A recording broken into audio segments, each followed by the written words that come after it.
일자리가 없어서 일자리 좀 빨리 찾아줬으면 좋겠습니다. 서로 화합하고 하나된 대한민국이 됐으면 좋겠습니다.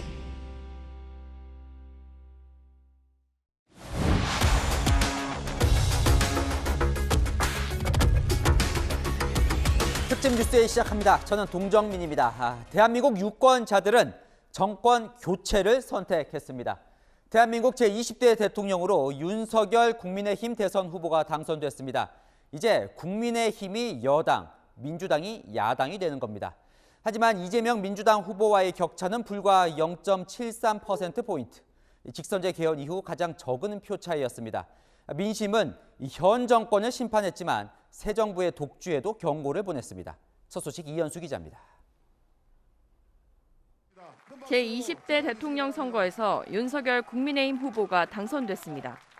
박근혜 전 대통령 탄핵 사태로 치러진 2017년 대선 이후 5년 만에 정권이 교체된 겁니다. 정권 교체는 더 좋은 나라를 만들기 위한 것이니만큼 우리 모두 함께 힘을 합쳐서 한 마음으로 우리 나라와 국민만 생각해 주시기를 부탁드립니다. 윤석열 대통령 당선인은 역사상 최초 검사 출신 대통령이자 정치 경험이 1년도 되지 않은 영선 대통령으로 현대 정치사에 새 기록을 썼습니다.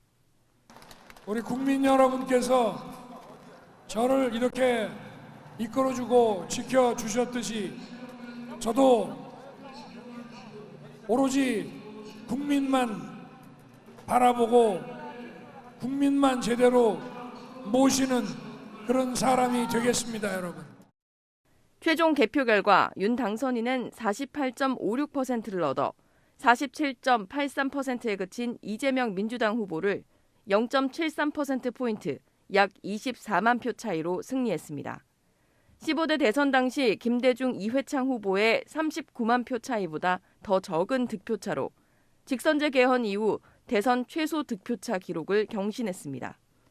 초박빙 대선에서 윤 당선인의 승리를 견인한 건 바로 서울 표심이었습니다. 윤 당선인은 서울에서 50.56%를 얻어 이 후보의 4.83%포인트, 30만 표가량 앞섰습니다.